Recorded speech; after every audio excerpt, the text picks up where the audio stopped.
So ವಯಸ್ ನೋಡಿ ಹಾಲು ತಗೊಂಡು ಹೋಗ್ತಾ ಇದ್ದೀನಿ. ಚಳಿ ಜಾಸ್ತಿ, ಥಂಡಿ ಕೊರತೆ ಜಾಸ್ತಿ ಐತೆ. ಮುಸ್ಕ ಹಾಕ್ಕೊಂಡು ಹೋಗ್ತಾ. ಸೊ ವಯಸ್ಸು ಅಡಿಕೆ ಅಳ್ತಾ ಇದ್ದೀನಿ. ಬಿಸಿಲು ಬರ್ತಿದ್ಯಲ್ಲ, ಸ್ವಲ್ಪ ಆರ್ಕಾಳುತ್ತೆ ಅಂತ. ಸೊ ಗೈಸ್ ನೋಡಿ ಅಡಿಕೆ ಅಳ್ತಾ ಇದ್ದೀನಿ. ಇನ್ನು ಹುಡುಗರಿಗೆ ತಿಂಡಿ ಮಾಡಿಲ್ಲ, ತಿಂಡಿ ಮಾಡಬೇಕು.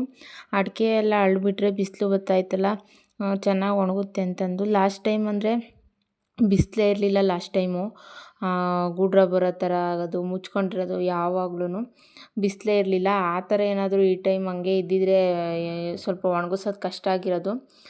ಮತ್ತು ಹಾಲಕ್ಕೆ ಎದ್ದಾಕಿದ್ದಾಯಿತು ಲಾಸ್ಟ್ ಟೈಮ್ ಅಡಿಕೆ.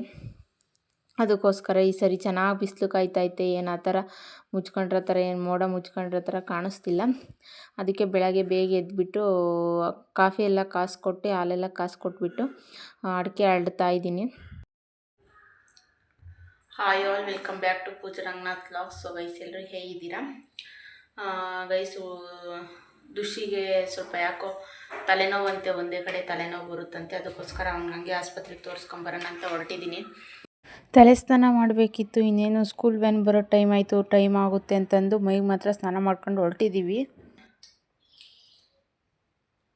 ಹಂಗೆ ಆಸ್ಪತ್ರೆಗೆ ತೋರಿಸ್ಕೊಂಡು ಸ್ವಲ್ಪ ಲೈನಿಂಗ್ ತರೋದಿದೆ. ಆ ಲೈನಿಂಗ್ ಎಲ್ಲ ತೊಗೊಂಡು ಬರಬೇಕು. ತಿಂಡಿ ತಿಂತಾಯಿದ್ದೀನಿ. ಮೆಂತ್ಯ ಬಾತು ಮತ್ತು ಒಂದು ಸ್ವಲ್ಪ ನೆನ್ನೆ ಮದುವೆಗೆ ಹೋಗಿತ್ತಲ್ಲ ಅಜ್ಜಿ ಖಾರ ತಂದಿದ್ದು, ಖಾರ ಮೊಸರು ಹಾಕ್ಕೊಂಡಿದ್ದೀನಿ ಅಷ್ಟೇ. ತಿಂಡಿ ತಿಂದ್ಬಿಟ್ಟು ಸ್ಕೂಲ್ ವ್ಯಾನ್ ಬರುತ್ತಲ್ಲ, ಸ್ಕೂಲ್ ವ್ಯಾನಲ್ಲೇ ಹೋಗಿ ಅಲ್ಲೇ ಈರ್ಗನಹಳ್ಳಿಗೆ ಇಳ್ಕೊಂಡು ಬಸ್ಸಲ್ಲಿ ಹೋಗಬೇಕು. ಮನೆಯವ್ರು ಹೊಲ್ದ ಹತ್ರ ಹೋಗಿದ್ದಾರೆ. ಅವರು ಮಧ್ಯಾಹ್ನದ ಮೇಲೆ ಕರ್ಕೊಂಡು ಹೋಗ್ತೀನಿ ಅಂದರು. ನನಗೆ ಲೈನಿಂಗ್ ಬೇರೆ ಬೇಕಲ್ಲ, ಅದಕ್ಕೋಸ್ಕರ ಇವ್ರು ವ್ಯಾನಲ್ಲಿ ಹೋಗಿ ಇಳ್ಕೊಂಡ್ಬಿಟ್ಟು ಬೇಗ ತೋರಿಸ್ಕೊಂಡು ಲೈನಿಂಗ್ ತಗೊಂಬಂದರೆ ಬ್ಲೌಸ್ ಸ್ಟಿಚ್ ಮಾಡಬೇಕು. ಅವ್ರಿಗೇನೋ ಕೆಲಸ ಐತಂತದಕ್ಕೆ ಹೊಲ್ದ ಹತ್ರ ನೀರು ಬೇರೆ ಹಾಯಿಸ್ಬೇಕು, ಕರೆಂಟ್ ಕೊಟ್ಟಿದ್ದಾರೆ ಅಂದರೆ ಸರಿ ಅಂತಂದು ನಾನೇ ಹೋಗಿ ಬರೋಣ ಅಂತ ಹೊರಟಿದ್ದೀನಿ. ಸೊ ಗೈಸ್ ಆಸ್ಪತ್ರೆಗೆ ತೋರಿಸಿದ್ದೆಲ್ಲ ಮುಗೀತು. ಈಗ ಲೈನಿಂಗ್ ತಗೋಣ ಅಂತ ಹೋಗ್ತಾ ಇದ್ದೀವಿ. ನೋಡಿದ್ರೆ ಅಲ್ಲಿ ಬಾಗಿಲು ಕ್ಲೋಸ್ ಆಗಿತ್ತು. ಬೇರೆ ಕಡೆನೇ ನೋಡಿ ತಗೊಳ್ಬೇಕು ಅಂತ ಹೋಗ್ತಾ ಇದ್ದೀನಿ. ಲೈನಿಂಗ್ ಬೇರೆ ಬೇಕು, ಬ್ಲೌಸ್ ಸ್ಟಿಚ್ ಮಾಡೋ ಜಾಸ್ತಿ ಇದ್ದಾವೆ. ಕಡಲೆಕಾಯಿ ನೋಡ್ರಿ, ಇವ್ನಿಗೇನೋ ತಿನ್ನೋದು ಬೇರೆ ಬೇಕಂತೆ. ಹಾಗೆ ತಗೊಂಡು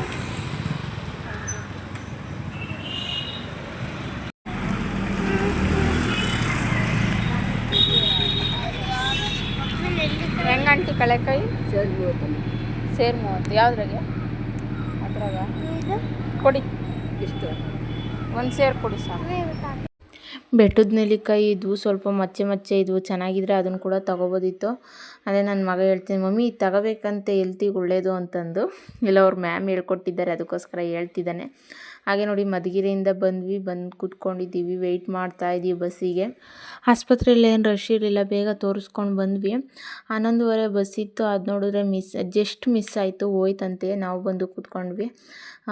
ಇನ್ನು ವೆಯ್ಟ್ ಮಾಡಬೇಕು 1 ಗಂಟೆವರೆಗೂ. ನಮ್ಮ ಮನೆಯವ್ರು ನೋಡಿದ್ರೆ ನಾವು ಈ ಕಡೆ ತೋರಿಸ್ಕೊಂಡು ಬಂದ್ವಿ, ಅವ್ರು ಈಗ ಮಧುಗಿರಿ ಕಡೆ ಹೋಗಿದ್ದಾರಂತೆ. ಏನು ಮಾಡೋಕ್ಕಾಗಲ್ಲ, ವೆಯ್ಟ್ ಮಾಡಿ ಬಸ್ಸಿಗೆ ಹೋಗಬೇಕು. ಸೊ ಗೈಸ್ ನೋಡ್ರಿ, ಹೊಲ್ತಕ್ತೇನೆ ಕೊಯ್ತಿದ್ದಾರೆ.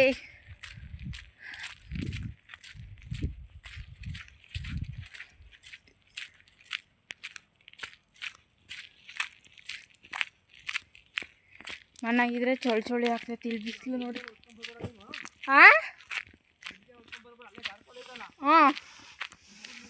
ಹ್ಞೂ ಸರಿ.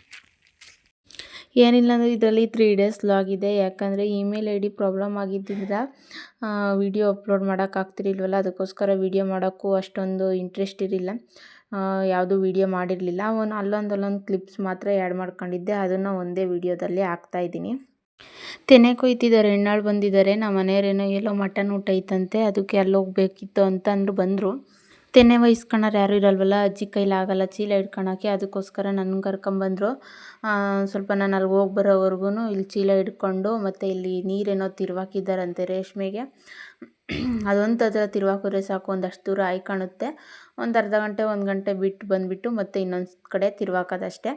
ಅದಕ್ಕೆ ನೋಡ್ಕೊಂಡು 2 ಕಡೆನೂ ಅಂತಂದು ಹೇಳಿ ತೋರಿಸ್ತಿದ್ದಾರೆ, ಎಲ್ಲೆಲ್ಲಿ ಏನು ತಿರುವಾಕಬೇಕು, ನೀರು ಯಾವ ಕಡೆ ತಿರುವಾಕಬೇಕು ಅನ್ನೋದನ್ನ. ಹಾಗೆ ನಾನಿಲ್ಲೆಲ್ಲ ನೋಡ್ಕೊಬಿಟ್ಟು ಆ ಕಡೆ ಹೋಗಿ ಹಸಿಮೆಣ್ಸಿನ್ಕಾಯಿನೂ ಒಂದೆರಡು ಬದನೆಕಾಯಿ ಕಿತ್ಕೊಬಂದೆ. ಬದನೆ ಗಿಡ, ಹಸಿಮೆಣ್ಸಿನ ಗಿಡ ಎಲ್ಲ ಇಕ್ಕಿತ್ತಜ್ಜಿ.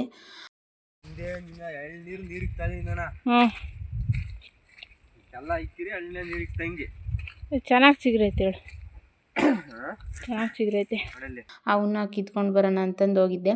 ಹಾಗೆ ಮನೇಲಿ ಸ್ವಲ್ಪ ಕರ್ಬೇವಿನ ಸೊಪ್ಪು ಖಾಲಿ ಆಗಿತ್ತಲ್ಲ, ಹೆಂಗಿದ್ರು ಬಂದಿದ್ದೀನಿ ಅಂತಂದು ಹಸೆ ಕರ್ಬೇವಿನ ಸೊಪ್ಪು ಎಲ್ಲ ಕಿತ್ಕೊಂಡು ಹೋಗ್ತಾ ಇದ್ದೀನಿ. ಹಾಗೆ ಇವಾಗ ತೋರಿಸ್ತಿರೋದು ಇದು ನಮ್ಮ ಅಪ್ಪರದು ತೋಟ.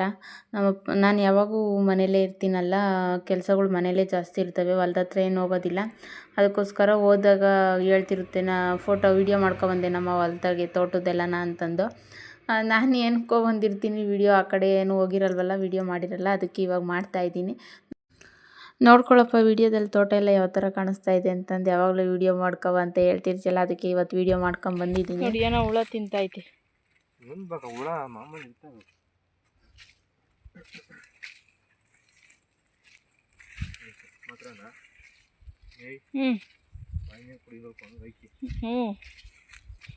ಆಯ್ತು, ಅದೇನೋ ಹುಳ ನೋಡು, ಫಸ್ಟ್ ಅದಕ್ಕೆ ಔಷಧಿ ಹೊಡಿ.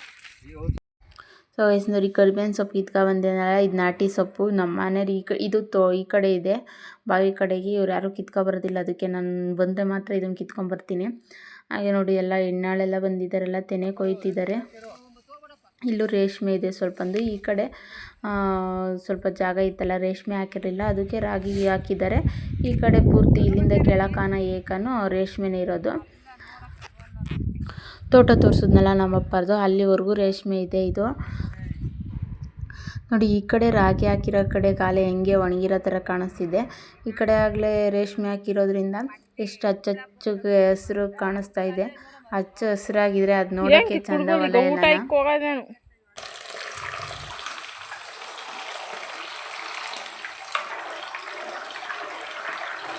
ಹಾಗೆ ಮನೆ ಹತ್ರ ಬಂದು ಬ್ಲೌಸ್ ಸ್ಟಿಚ್ ಮಾಡೋದಿತ್ತಲ್ಲ, ಅದನ್ನು ಬ್ಲೌಸ್ ಸ್ಟಿಚ್ ಮಾಡಿಕೊಂಡು ಸಂಜೆಗೆ ಊಟಕ್ಕೆ ಸಾಂಬಾರಿಗೆ ರೆಡಿ ಮಾಡ್ತಾಯಿದ್ದೀನಿ.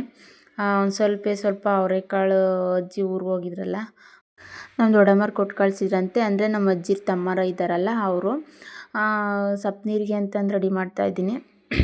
ಕೆಲವರು ಇದನ್ನು ಸಪ್ನೀರು ಅಂತಾರೆ, ಕ್ಯೂಸಾಂಬ್ರ ಅಂತಾರೆ, ಯಾವ್ದು ಬೇಕೋ ಅದು. ನಾವು ಮಾತ್ರ ಸಪ್ನೀರು ಅಂತಲೇ ಕರೆಯೋದು. ಕಸ ಮುಸ್ರೆ ಎಲ್ಲ ಮಾಡೋ ಅಷ್ಟರಲ್ಲಿ ಇದನ್ನು ಬೇಯಕ್ಕೆ ಇಟ್ಬಿಟ್ರೆ ಬೇಯ್ಕೊಳ್ಳುತ್ತೆ. ಮತ್ತು ಮಕ್ಕಳು ಎಲ್ಲ ಬಂದರೆ ಸ್ಕೂಲಿಂದ ಬರ್ತಾರೆ, ಇನ್ನೇನು ಟೈಮ್ ಆಯಿತು. ಅವ್ರು ಬಂದರೆ ಅವ್ರಿಗೆ ಹೋಮ್ವರ್ಕ್ ಎಲ್ಲ ಮಾಡಿಸ್ಬೇಕು. ಅವ್ರಿಗೆ ಹೋಮ್ವರ್ಕ್ ಮಾಡಿಸ್ತಾ ಕೂತ್ಕೊಂಡ್ರೆ ಅಡುಗೆ ಮಾಡೋಕ್ಕೆ ಟೈಮ್ ಆಗುತ್ತೆ ಅಂತಂದು ಫಸ್ಟು ಸಪ್ನೀರಿಗೆಲ್ಲ ಬೇಯಿಸಿಡ್ತಾಯಿದ್ದೀನಿ. ಬೇಯಿಸಿಟ್ಬಿಟ್ರೆ ಅವ್ರು ಹೋಮ್ವರ್ಕ್ ಮಾಡಿಸ್ಬಿಟ್ಟು ಅಡುಗೆ ಮಾಡೋಕ್ಕೆ ಸರಿ ಹೋಗುತ್ತೆ ಅಂತಂದು. ಕೆಲವು ಕಡೆ ಅಂದರೆ ಕೆಲವೊಂದು ಕಡೆ ಏನಂದರೆ ಸಪ್ನೀರು ಅಂದರೆ ಸಪ್ನೀರ ಅದೇನು ಆ ಥರ ಸಪ್ತಗಿರ್ತೈತಾ ಅಂತಂದು ಹೇಳ್ತಾರೆ. ಆ ಥರ ಏನಿಲ್ಲ, ಇದು ಯಾವ ಸಾಂಬಾರ್ಗೂ ಕಮ್ಮಿ ಇಲ್ಲ, ಅಷ್ಟು ಚೆನ್ನಾಗಿರುತ್ತೆ ಸಪ್ನೀರು. ಇದಕ್ಕೇನಂದರೆ ಹಸಿ ಕೊತ್ತಂಬರಿ ಸೊಪ್ಪು, ಹಸಿ ಮೆಣಸಿನ್ಕಾಯಿ ಇದ್ದರೆ ಮಾತ್ರ ನೆಕ್ಸ್ಟ್ ಲೆವೆಲ್ ಅಂತಲೇ ಹೇಳ್ಬೋದು. ಟೇಸ್ಟು ಅಷ್ಟು ಚೆನ್ನಾಗಿರುತ್ತೆ. ನಾವಂತೂ ಯಾವುದಾದ್ರೂ ಈಗ ನಾನ್ ವೆಜ್ ಆಗಲಿ, ಹಬ್ಬದೂಟಾಗಲಿ, ಆ ಥರದ್ದೇನಾದರೂ ಇದ್ದರೆ ಅದ್ರ ನೆಕ್ಸ್ಟ್ ದಿನವೇ ಫಸ್ಟ್ ಮಾಡೋದಂದರೆ ಸಪ್ನೀರೇ. ಯಾಕಂದರೆ ಆಗಲೇ ಹೇಳಿದ್ನಲ್ಲ, ಸ್ವಲ್ಪ ಟೊಮೊಟೊ ಜಾಸ್ತಿ ಹಾಕ್ಬಿಟ್ರೆ, ಕೊತ್ತಂಬರಿ ಸೊಪ್ಪು, ಹಸಿಮೆಣ್ಸಿನ್ಕಾಯಿ ಇದ್ದರೆ ಟೇಸ್ಟ್ ಮಾತ್ರ ನೆಕ್ಸ್ಟ್ ಲೆವೆಲ್ಲೇ ಸೂಪರಾಗಿತ್ತು. ಹಾಗೆ ಇದು ನೆಕ್ಸ್ಟ್ ಡೇ ಲಾಗು. ಹೇಳಿದ್ನಲ್ಲ 3 days ಲಾಗ್ ಇದರಲ್ಲೇ ಇರುತ್ತೆ ಅಂತಂದು. ಹೊಲ್ದ ಹತ್ರ ಹೋಗ್ತಾಯಿದ್ದೀವಿ. ರಾಗಿ ತೆನೆ ಕೊಯ್ದಿದ್ವಲ್ಲ, ಅದೆಲ್ಲ ಚೆನ್ನಾಗಿ ಒಣಗಿದೆಯಂತೆ. ಮಿಲ್ ಬರುತ್ತೆ.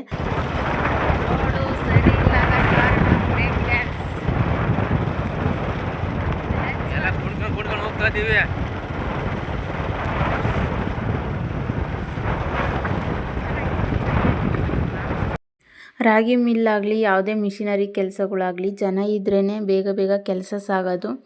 ಹಾಗೆ ಮಿಲ್ ಬರುತ್ತೆ, ರಾಗಿ ಮಿಲ್ಲು ಅಂತಂದು ಹೊಲ್ದ ಹತ್ರ ಹೋಗ್ತಾಯಿದ್ದೀವಿ. ಮಿಲ್ ಬಂದಾಗ ಒಂದು 3 ಜನನಾದರೂ ಇರಬೇಕು. ಒಂದು ಕಡೆ ರಾಗಿ ಹಿಡ್ಕೊಳಕ್ಕೆ, ಇನ್ನೊಂದು ಕಡೆ ರಾಗಿ ತೆನೆ ಇರುತ್ತಲ್ಲ ಅದೆಲ್ಲ ತುಂಬಿಕೊಡೋಕ್ಕೆ, ಒಬ್ಬರು ಎತ್ಕೊಡೋಕ್ಕೆ ಅಂತಂದು ಜನ ಇರಬೇಕು. ಆವಾಗಲೇ ಬೇಗ ಕೆಲಸ ಆಗುತ್ತೆ. ಅದಕ್ಕೋಸ್ಕರ ಬ್ಲೌಸ್ ಸ್ಟಿಚ್ ಮಾಡ್ಕೊಳ್ಳೋಣ ಬಂದಂತಂದು ಫಸ್ಟ್ ಹೊಲ್ದ ಹತ್ರ ಹೋಗ್ತಾಯಿದ್ದೀವಿ. ಹಾಕು, ನಾನು ಬಂದರೆ ಕೆಲಸ ಆದಂಗೆ ಏನಿಲ್ಲ, ರುಬ್ಬಾಕೋದಕ್ಕೆ ಕೆಲಸ ಇಲ್ಲ.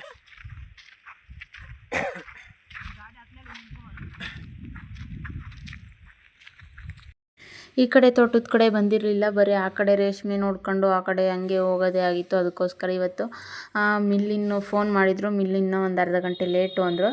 ಅದಕ್ಕೆ ಈ ಕಡೆ ತೋಟ ಎಲ್ಲ ನೋಡಿಕೊಂಡು ಹೋಗೋಣ ಅಂತಂದು ಬಂದೆ. ಈ ಕಡೆ ಒಂದು ಬೋರ್ ಇದೆ, ಹಾಗೆ ಸುತ್ತ ಬಾಳೆ ಗಿಡ ಎಲ್ಲ ಇಟ್ಟಿದ್ದಾರೆ. ಅಂದರೆ ಆವಾಗ ನೆರಳು ಬೇಕು ಅಂತಂದು ಇಟ್ಟಿತ್ತು. ಹಂಗೆ ಇದ್ದಾವೆ ಬಾಳೆಹಣ್ಣು, ಏನಕ್ಕಾದ್ರೂ ಬೇಕಾಗುತ್ತೆ ಪೂಜೆಗೆ, ಆ ಥರ ಹಬ್ಬ ಏನಾದರೂ ಇದ್ದರೆ ಬೇಕಾಗುತ್ತೆ ಅಂತಂದು ಹಂಗೆ ಬಿಟ್ಟಿದ್ದಾರೆ. ಸುತ್ತ ನೆರಳು ಕೂಡ ಇರುತ್ತೆ, ಚೆನ್ನಾಗಿರುತ್ತೆ ಅಂತಂದು. ಈ ಕಡೆ ಪೂರ್ತಿ ಈ ಸೈಡ್ ನೋಡಿ, ಈ ಕಡೆ ಸೈಡ್ ಪೂರ್ತಿ ಬಾಳೆ ಗಿಡ ಇಟ್ಟಿದ್ದಾರೆ, ಮತ್ತು ಆ ಕಡೆ ಸೈಡ್ ಪೂರ್ತಿ ಮಧ್ಯ ಅಡಿಕೆ ತೋಟ ಇರೋದು. ಬದನೆಕಾಯಿ, ಹಸಿಮೆಣಸಿನ್ಕಾಯಿ ಎಲ್ಲ ಇದ್ವು ಕಿತ್ಕೊಂಡು ಈಗ ಅಲ್ಲಿಗೆ ಹೋಗ್ತಾ ಇದ್ವಿ. ಇನ್ನೂ ರಾಗಿ ಮಿಲ್ ಬಂದಿಲ್ಲ, ಈಗೇನೋ ಬರುತ್ತಂತೆ, ಅದಕ್ಕೆ ಕರ್ಕೊಬಂದು ನಾನು ಕೂಡ ಮಿಲ್ಗೆ ಹಾಕಿಸ್ಬೇಕು ಬಾ ಅಂತಂದು. ಜನ ಇರಬೇಕು ಮಿಲ್ಗೆ ಹಾಕಿಸ್ಬೇಕು ಅಂದರೆ, ಒಬ್ಬರು ಮಿಲ್ಗೆ ಎತ್ತಾಕ್ತಿರ್ಬೇಕು, ಇನ್ನೊಬ್ಬರು ರಾಗಿ ಇಟ್ಕೋಬೇಕು. ಅದಕ್ಕೆ ಕರ್ಕೊಬಂದರು. ನೋಡಿ ಇಷ್ಟು ಬಿಸಿಲೈತೆ ನೋಡ್ರಿ, ಮನೆಗೆ ಸ್ವೆಟ್ರ್ ಹಾಕೊಂಡು ಹೋಗ್ಕೊಂತೀನಿ, ಚಳಿ.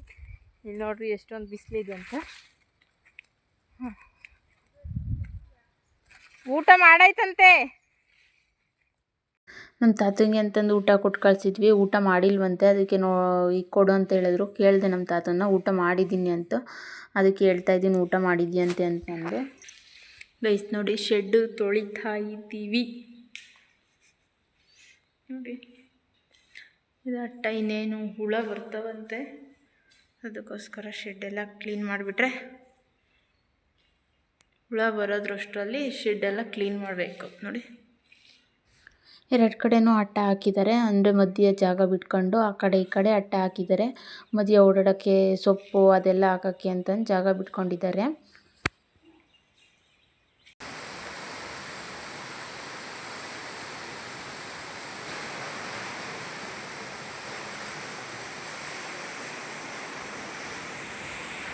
ಅದು ಮಿಷಿನ್ ಬರುತ್ತೆ, ಅದರಲ್ಲಿ ತೊಳಿತಾ ಇದ್ದಾರೆ ನೋಡಿ. ಏನು ಸೌಂಡ್ ಗೊತ್ತದು, ಜಾಸ್ತಿ ಸೌಂಡ್ ಬರುತ್ತೆ. ಅದೇ ನೀರು ಮಾತ್ರ ಫೋರ್ಸ್ ಹೋಗ್ತವೆ.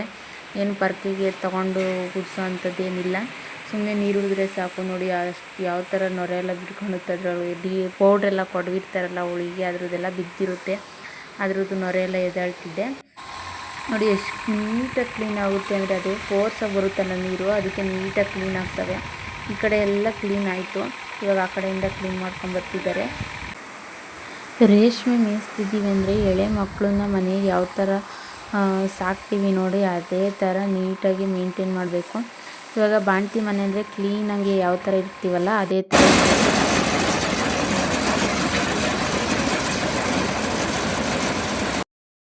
ಮಿಲ್ ಬರೋದು ಲೇಟ್ ಆಗುತ್ತೆ ಅಂದರು, ಅದಕ್ಕೆ ಶೆಡ್ಡೆಲ್ಲ ಕ್ಲೀನ್ ಮಾಡ್ಕೊಂಡ್ವಿ. ಅಷ್ಟರಲ್ಲಿ ಮಿಲ್ ಬಂತು, ಫೋನ್ ಮಾಡಿದ್ರು. ಅದಕ್ಕೆ ನೋಡಿ ರಾಗಿ ಎಲ್ಲ ಹಾಕ್ಸಿದ್ದಾಯಿತು. ಹಾಗೆ ಮನೆ ಹತ್ರ ಬಂದು ಹಸಿಟ್ಟು ಬೇರೆ ಖಾಲಿ ಆಗಿತ್ತು, ರಾಗಿ ಹಸಿಟ್ಟು. ಅದಕ್ಕೆ ರಾಗಿ ಎಲ್ಲ ಒಣಗಾಕ್ತಾ ಇದ್ದೀನಿ. ಚೆನ್ನಾಗಿ ಒಣಗಿಸ್ಬಿಟ್ಟು ತೂರು ಬಿಟ್ಟರೆ ಅದರಲ್ಲಿರೋ ಧೂಳೆಲ್ಲ ಹೋಗುತ್ತೆ. ಇದು ಯಾಕೋ ಬ್ಲರ್ ಆಗಿ ಕಾಣಿಸ್ತಿದೆ, ಯಾಕೆ ಅನ್ನೋದು ಗೊತ್ತಿಲ್ಲ. ವಿಡಿಯೋ ಇಷ್ಟ ಆದರೆ ಲೈಕ್ ಮಾಡಿ, ಶೇರ್ ಮಾಡಿ, ಸಬ್ಸ್ಕ್ರೈಬ್ ಮಾಡ್ಕೊಳ್ಳೋದನ್ನು ಮರಿಬೇಡಿ. Thank you.